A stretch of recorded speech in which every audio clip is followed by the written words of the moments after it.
beberapa pinjol ini memberikan pinjaman dengan bunga yang Bunga sangat yang tinggi. sangat Jadi tinggi. mungkin masyarakat juga perlu diedukasi apa itu pinjaman dengan suku bunga anuitas dan Iya, suku bunga flat ini. iya, Apalagi kalau pinjol-pinjol ini banyak kan bunganya harian ya. iya. Bagaimana kalau wilayah nih? Kira-kira daerah Di mana nih di Indonesia Indonesia? paling tinggi Jawa Barat, kayak. Di Jawa Barat Indonesia ya. paling tinggi Jawa Barat.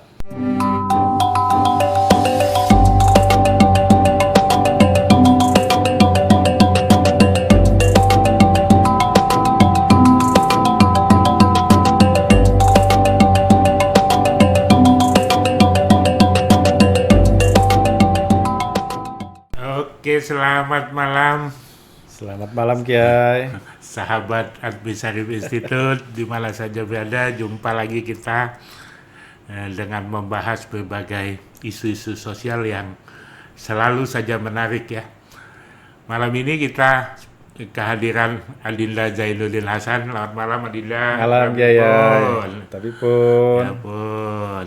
Adinda Zainuddin, kita malam ini akan coba membahas salah satu masalah sosial yang jujur saja ini menarik perhatian kita di akhir-akhir ini, yaitu terkait dengan pinjaman online. ya, pinjol. Pinjol. Pinjol. Oke. Ini kemarin kita baru saja membaca data, melihat data bahwa peredaran melalui pinjol ini sudah mencapai angka 800 triliun lebih. 874,48 triliun. Wow, ini banyak Tahun itu 2000, ya. iya. Bukan miliar loh guys, Triliun. triliun. Nah ini Duit semua. duit semua ini Nggak ya. pakai nggak campur daun. Dan hampir 100 juta masyarakat kita Iya. terkena Terlilit terlilit pinjol pinjol. ini. Iya, dan rata-rata sebagian besar itu adalah Gen Z dan milenial yang lahirnya dari tahun 80, kemudian sampai 96, kelahiran 97 sampai dengan 2012. Jadi mereka adalah orang-orang yang aktif bermedia sosial dan orang-orang anak-anak yang aktif berbelanja di situs-situs platform jual beli online. Dan mereka yang sebagian besar.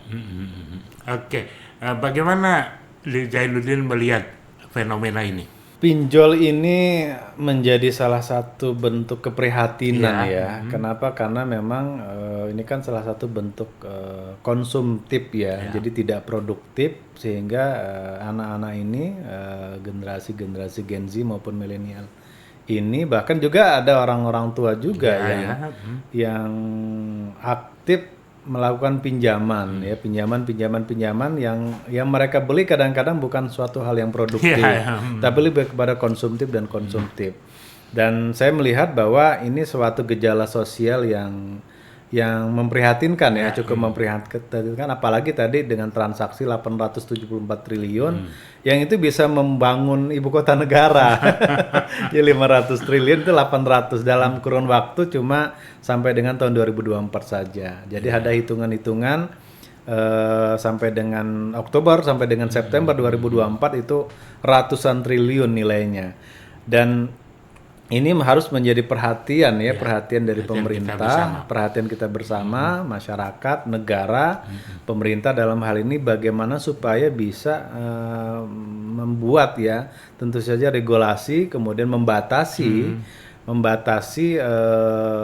platform-platform tertentu yang kadang-kadang itu iklannya tanpa kita buka iklan pinjol gitu itu keluar di media sosial. Di media sosial kita lagi buka WhatsApp, kita lagi buka Instagram misalnya tiba-tiba ada.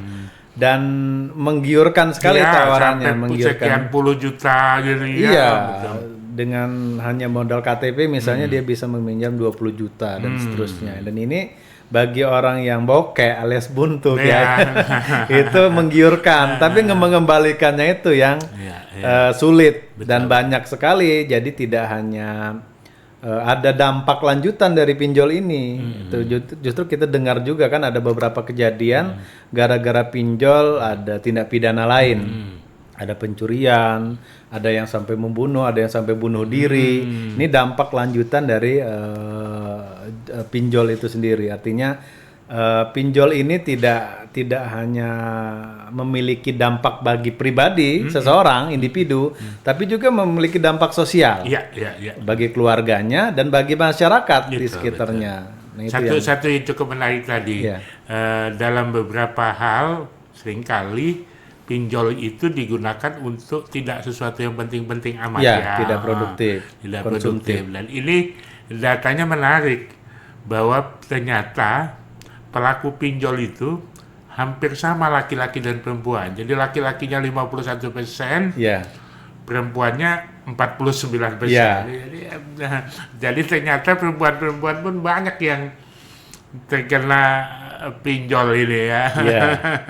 Itu kita lihat data dari Okezone okezone.com tentang persentase dari berapa laki, berapa perempuan, berapa anak, berapa orang tua dalam melakukan transaksi pinjaman online ini. Cukup banyak juga yang umur 19 sampai 30 tahun. Itu mayoritas bahkan. Itu 60% ya. 60% pengguna dari pinjol. Bagaimana kalau wilayah nih? Kira-kira daerah di mana Indonesia paling tinggi Jawa Barat, kayak. Jawa di Barat, Indonesia paling tinggi Jawa Barat.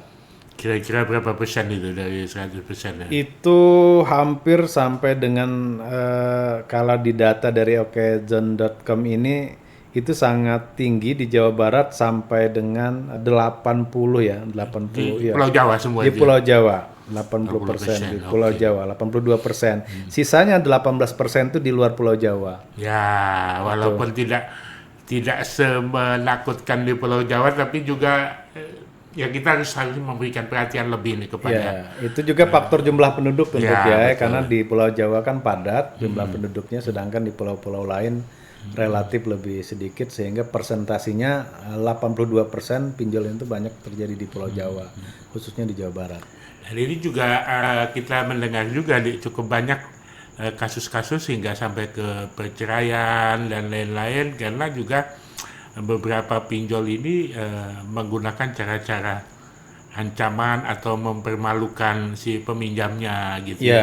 Itu ada kira-kira menurut Zainuddin dasar hukumnya apa ini, kira-kira apa mungkin? Memang ada sampai ke ranah-ranah pidana ketika dalam sebenarnya transaksi awalnya kan ketika dia sah, kedua belah pihak ini tidak jadi masalah, tapi kadang-kadang kan ada yang pertama pelaku yang memberikan pinjaman ini ilegal, jadi dia tidak tercatat di OJK.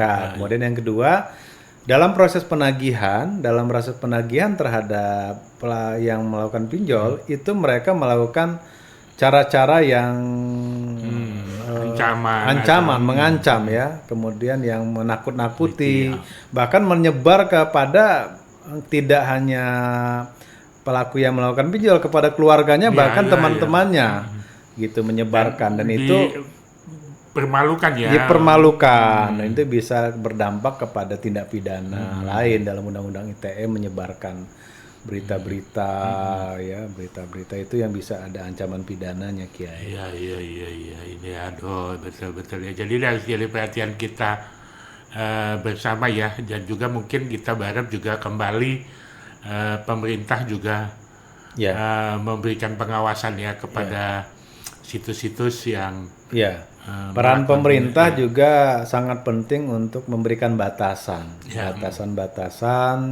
Kalau kita lihat iklan-iklan pinjol ini kan begitu sangat masifnya tidak kita buka pun, tidak kita cari pun, kadang-kadang dia tampil ketika kita membaca berita misalnya, itu dia tiba-tiba tampil.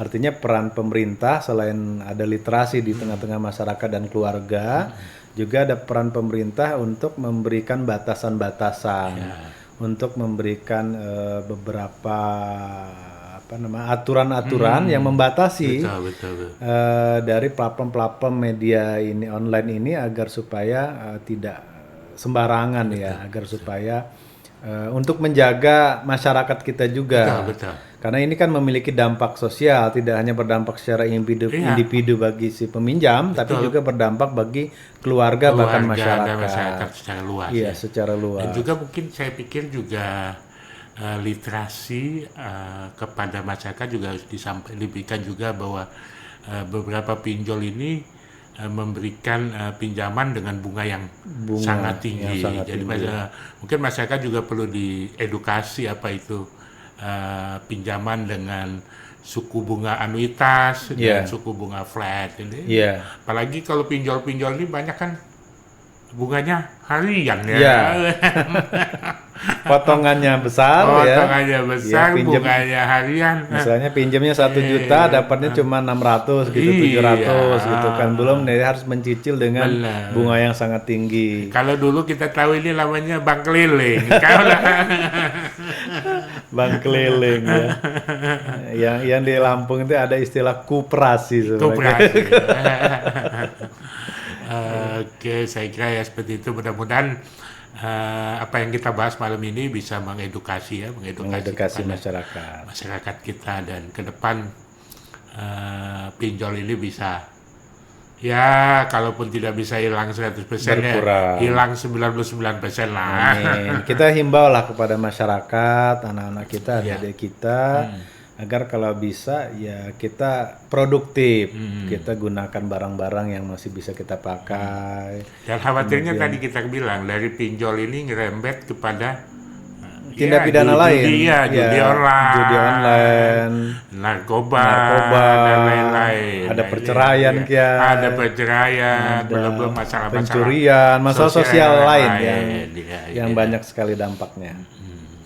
Gitu. Oke, terima kasih Adinda. Ya, Kiai. Demikian bincang kita malam ini. Wassalamualaikum warahmatullahi wabarakatuh. Waalaikumsalam warahmatullahi wabarakatuh.